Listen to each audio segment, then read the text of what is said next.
ആലപ്പുഴ പള്ളിപ്പുറത്ത് ദുരൂഹ സാഹചര്യത്തിൽ മൃതദേഹാവശിഷ്ടങ്ങൾ കണ്ടെത്തിയ സംഭവവുമായി ബന്ധപ്പെട്ടുകൊണ്ടുള്ള പോലീസ് അന്വേഷണം പുരോഗമിക്കുകയാണ്. ക്രൈംബ്രാഞ്ച് ഇപ്പോൾ സംശയിക്കുന്നത് ഏറ്റുമാനൂർ സ്വദേശിയായ ജൈനമ്മ എന്ന കാണാതായ വീട്ടമ്മയുടെ മൃതദേഹാവശിഷ്ടങ്ങളാണോ എന്നുള്ള കാര്യമാണ്. അതിൻ്റെ പരിശോധനകൾക്കായി ജൈനമ്മയുടെ സഹോദരൻ്റെയും സഹോദരിയുടെയും DNA സാമ്പിളുകൾ ശേഖരിച്ചിട്ടുണ്ട്.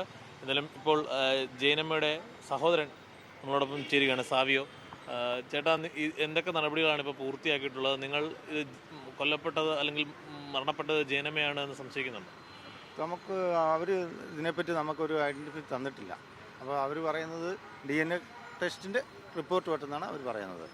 അപ്പോൾ ഇത് പിന്നെ അത് തന്നെയല്ല, നമുക്കിത് ആദ്യം തൊട്ടേ സ്റ്റാർട്ടിങ് തൊട്ടേ ഇതിൻ്റെ അകത്ത് ഒരുപാട് ദുരൂഹതകൾ നമുക്ക് ഉണ്ടെന്ന് നമുക്ക് തോന്നിക്കുന്നുണ്ട്. അപ്പോൾ ഇതൊക്കെ നമ്മൾ ഇനിയിപ്പോൾ ചാനലുകാരൊക്കെ അത് കണ്ടുപിടിക്കണം എന്നുള്ളതാണ് നമുക്ക് പറയാനുള്ളത്, കൂടുതലായിട്ടും പറയാനുള്ളത്. അവിടെ കണ്ടെത്തിയ മൃതദേഹാവശിഷ്ടങ്ങൾ എന്തെങ്കിലും ഈ ജൈനമ്മയായിട്ട് സാദൃശ്യമുള്ള എന്തെങ്കിലും കാര്യങ്ങളുണ്ടോ? എന്തെങ്കിലും അടയാളങ്ങളോ വസ്തുക്കളോ എന്തെങ്കിലും കിട്ടിയോ? ഇല്ല, ഒന്നും കിട്ടിയിട്ടില്ല. ഒന്നും അങ്ങനെയുള്ള നമുക്ക് അവിടെ എന്നുള്ളൊരു ഒന്നും നമുക്ക് ഇതുവരെ കിട്ടുന്നില്ല. പക്ഷേ DNA ടെസ്റ്റ് കഴിഞ്ഞ ശേഷം മാത്രമേ നമുക്ക് പറയാൻ പറ്റുള്ളൂ നമ്മുടെ ആണോ ഇല്ലയോ എന്നുള്ളത്. അല്ലാതെ നമുക്കറിയില്ല. ജൈനമ്മയുടെ മൊബൈൽ ഫോൺ അടക്കം ഈ നമ്മൾ കസ്റ്റഡിയിലുള്ള പ്രതി സെബാസ്റ്റ്യൻ ഉപയോഗിച്ചിട്ടുണ്ട് എന്നുള്ള തെളിയിക്കുന്ന രേഖകളും തെളിവുകളും ഒക്കെ കിട്ടിയിട്ടുണ്ട്. അങ്ങനെ എന്തെങ്കിലും മൊബൈൽ ഫോൺ കാണിക്കുകയോ നിങ്ങളെ അത് തിരിച്ചറിയലിന് കാണിക്കുകയോ അങ്ങനെ എന്തെങ്കിലും പരിശോധന നടത്തുകയൊക്കെ ചെയ്തിട്ടുണ്ടോ? അങ്ങനെ ഒരു മൊബൈൽ നമ്മളെ കാണിച്ചിരുന്നു, പക്ഷെ നമുക്കത് ഉറപ്പായിട്ട് പറയാൻ പറ്റുന്നില്ല. ഇതുവരെ നമുക്ക് ഉറപ്പാക്കാൻ പറ്റുന്നില്ല.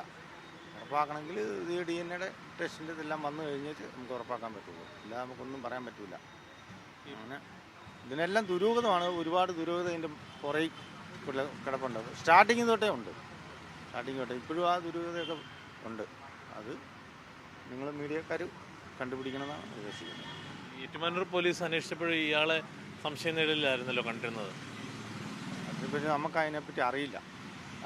അങ്ങനെ സെബാസ്റ്റ്യനെ പറ്റി നമുക്കിങ്ങനെ അറിവില്ല. ഇങ്ങനെ ഒരാളാണോ ഇല്ലയോ എന്ന് നമുക്കറിയില്ലായിരുന്നു.